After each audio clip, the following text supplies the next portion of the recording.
ዛሬ እዚህ ስንገናኝ ይህንን የአራዳ በጎነት መንደርን ለመገንባት ስንዘጋጅም በጣም በልዩ ስሜት ሆነን ነው።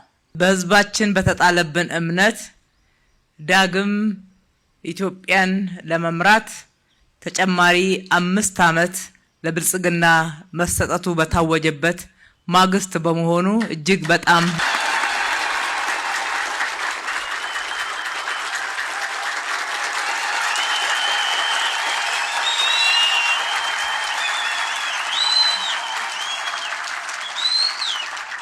ህዝባችን የጣለብንን እምነት የሰጠንን ድምጽ የቃል ኪዳን ውል አርገን እንወስደዋለን። ይህንን እምነት ገንብተን ለህዝባችን የኑሮ መሻሻል፣ የኑሮ ጫና መቀነስ፣ የአኗኗር መዘመን አርገን እንደምንከፍለው ቃል እንገባለን።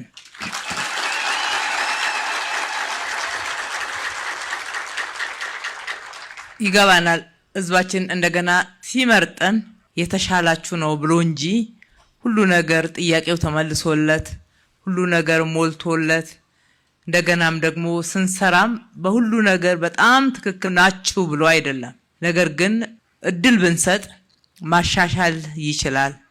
እድል ብንሰጥ አንዳንድ ክፍተቶችን ማረም የሚችለው ያው ብልጽግና ነው። እድል ብንሰጥ ጥያቄዎቻችንን ለመመለስ ተጨማሪ ጊዜ ያገኛል። እድል ብንሰጥ በተሻለ ሁኔታ ያገለግለናል የሚል ኃላፊነት እንደሆነ ይገባናል። ይህንን ኃላፊነት በቅንነት፣ በታማኝነት፣ በታላቅ አክብሮት በተግባር ላይ ለማዋል እናንተን ይዘን እናንተን አስተባብረን እንደወትሯችን እጅ ለእጅ ተያይዘን እንደምንሰራ ለእናንተ ዳግም የምናረጋግጥበት ቀን ነው።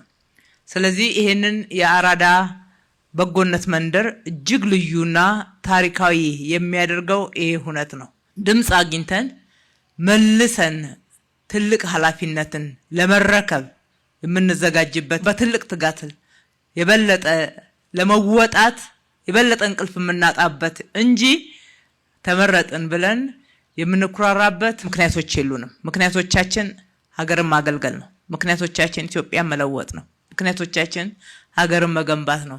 ዋናው የምንፈልግበት የህዝብን ድምጽ ሀገራችን ከድህነት ትወጣ ዘንድ የጀመርነውን ልማት ማስቀጠል ነው። ሰላምን ዘላቂ ማድረግ ነው። ህዝባችን የተጠማውን ዲሞክራሲ መገንባት ነው። አዲስ አበባ ልዩ የሚያደርገው እንግዲህ 12 የፖለቲካ ፓርቲዎችን የሚወክል ምክር ቤት እየሆነ ነው። የአዲስ አበባ ምክር ቤት በታሪካችን የመጀመሪያ ነው። የህዝባችን ፍትሃዊ ዳኝነትም የታየበት ነው። አንድ የግል ተወዳዳሪን ጨምሮ ከ13 ያላነሰ የተለያዩ አመለካከቶች በአንድ ምክር ቤት ውስጥ የሚደመጡበት ምዕራፍ ላይ ተላልፈናል ማለት ነው። ይሄም የጋራ ታሪካችን ነውና ሁላችንንም ለዚህ ታሪካዊ ምዕራፍ ስለበቃን ዳግም እንኳን ደስ ያለ ማለት እወዳለሁ። የአራዳ በጎነት መንደርን የምንገነባው በተለምዶ አጠራሩ ገዳም ሰፈር ተብሎ የሚጠራ ይህንን አካባቢ መልሶ በማልማት ነው።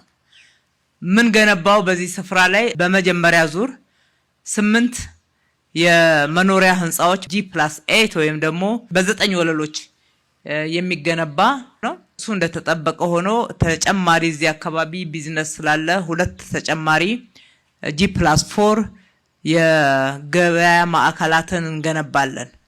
ይሄ የመጀመሪያ ምዕራፍ ነው። ይሄ የመጀመሪያው ምዕራፍ ነው የሚሆነው። ከዚህ በላይ ካልገነባን በስተቀር ይሄ አካባቢ ሙሉ ለሙሉ ሊዘምን ሊቀየር አይችልም። እዚሁ ከንቲባ ጽሕፈት ቤት ጎረቤት ሆኖ እንዲህ በመታዩት ሁኔታ ጎስቁሎ ለመኖር ምቹ ባልሆነ ለመውጣት ለመግባት እጅግ አስቸጋሪ በሆነ እጅግ በጣም የዘመሙ ጎጆዎች የሚታዩበት የወዳደቁ የቀበሌ ቤቶችም እንዲሁም የግል ቤቶችም ቢሆኑ አካባቢውንም ሆነ ከተማዋን የማይመጥኑ ሆነው አርጅተው ዘመናቸውን ጨርሰው መልሰን እንድንገነባቸው ጥሪ ሲያደርጉ ከቆዩ ከርመዋል ማለት ነው። መመልከት ለሚችል አይን ይሄ ሰፈር መቀየር ያለበት ዘገየ ካልተባለ በስተቀር በፍጥነት መቀየር እንዳለበት ሁሉንም የሚያስማማ ነው።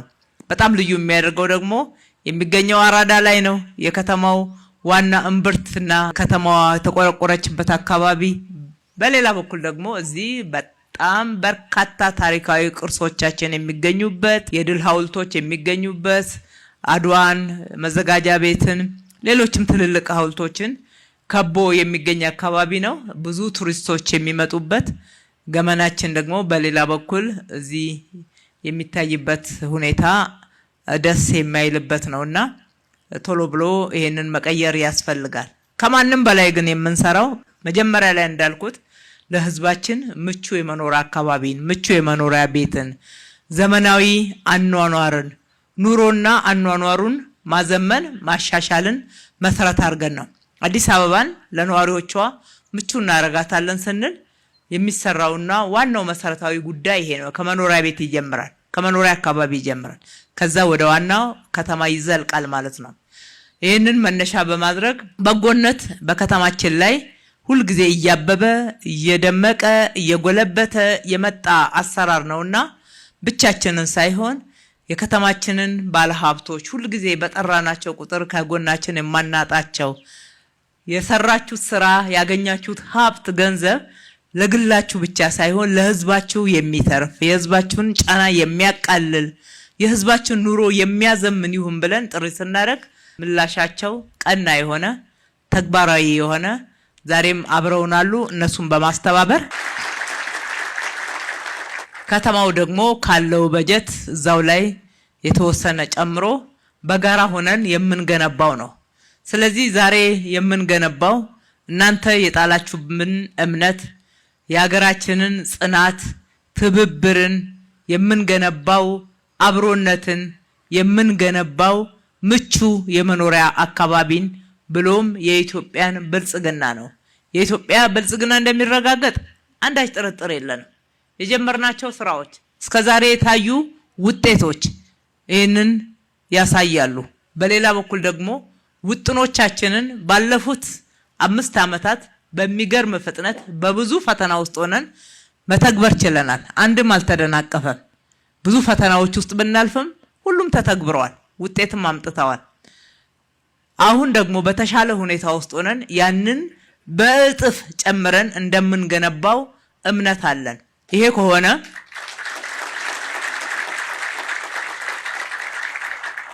እስከሆነ ድረስ ኢትዮጵያ እንዳትበለጽግ የሚያረጋት ምንም ነገር የለም። ውድ ኢትዮጵያውያን፣ የከተማችን ነዋሪዎች ሁላችንም ማወቅ ያለብን የኢትዮጵያውያን እጣ ፈንታ የተጋመደ ነው። ኢትዮጵያ ከበለጸገች ሁላችንም በጋራ የምንበለጽግበት፣ ኢትዮጵያ ደግሞ ከጎሰቆለች ሁላችንም የሚጎልብንና ጉስቁልና የሚያገኘን መሆኑን ነው። እዛም እዚህም አላስፈላጊ ጊዜን የሚያባክኑ አቅም የሚያባክኑ አላስፈላጊ ዋጋ የሚያስከፍሉትን ጉዳዮች ይበቃል መተው ነው።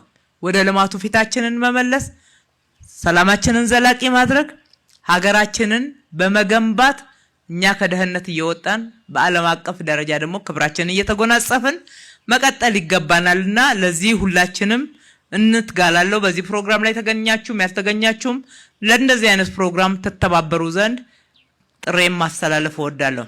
በዚህ የክረምት በጎ ፈቃድ ቤት ብቻ አይደለም የምንገነባው። ከቤት አንጻር 2500 የመኖሪያ ቤቶችን በክረምቱ ላይ ብቻ የምንገነባው ነው። በተጨማሪ አካባቢን እናጸዳለን፣ የጎርፍ መውረጃዎችን መልሰን እንገነባለን፣ እናጸዳለን። ደም ልገሳዎች አሉ። ለነዋሪዎቻችን በተለይ ለአቅመ ደካሞች ምንም ገቢ ለሌላቸው ማዕድ እናካፍላለን። ቤታቸውን ጓዳቸውን እንጎበኛለን። የክረምቱ አጠቃላይ ጫና እንዳያገኛቸውና ብዙ ጫና እንዳይፈጥርባቸው ድጋፎችን እናደርጋለን። በየአካባቢው ያሉትን እንደ ትላንትና የጀመርነውን የአረንጓዴ ልማት እናስቀጥላለን። ከተማችንን ውብ ጽዱ አረንጓዴ ለነዋሪዎቿ ምቹ የሆነች ሁሉም እፎይ ብሎ ፈጣሪውን እያመሰገነ የሚኖርባት ከተማ ለማድረግ አንተኛም ሁልጊዜ ሌት ተቀን እንሰራለን። 24/7 ተጠናክሮ የሚቀጥል መርህ ነው። እናንተም ይው አጠናክራችሁ ቀጥሉ ብላችሁ አደራ ሰጥታችኋልና ወደ ኋላ የለም ማለት ነው። ጨምረን እንቀጥላለን።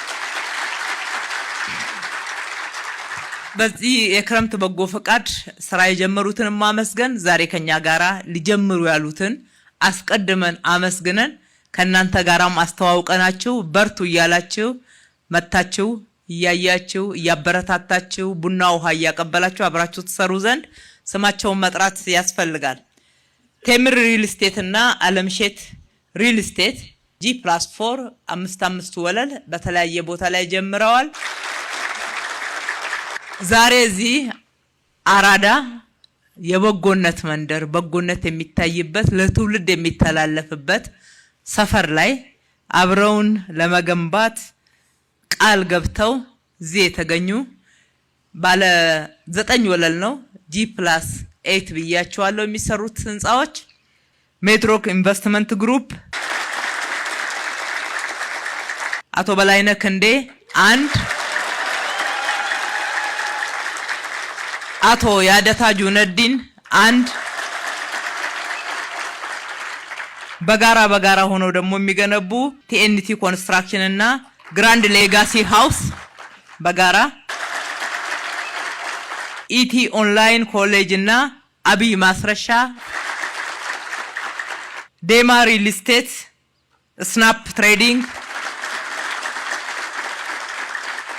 መሐመድ አድናን ገብረ ኢየሱስ ኤገታ ጊፍት ሪል ስቴት አሚር በድሩ እነኚህንና የከተማውን ሀብት ደግሞ እናንተ ከከፈላችሁት ግብር ጨመር አድርገንበት አካባቢውን ውብ እጅግ በጣም ማራኪ ለመኖር የሚመች ልጆች ወርቀው ደስ ብሏቸው የሚያድጉበት ወጣቶች የሚጫወቱበት አካባቢ ሆኖ እንደምናስረክባችሁ በድጋሚ በጋራ ቃል እንገባለን።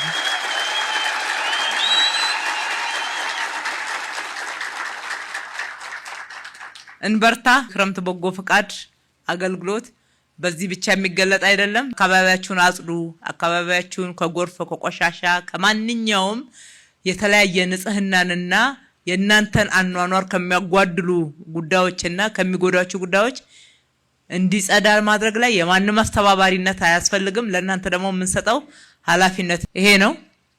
ስራውን ስንሰራ ቶሎ እዚህ እንገናኛለን ማለት ነው። መልካም ቀን።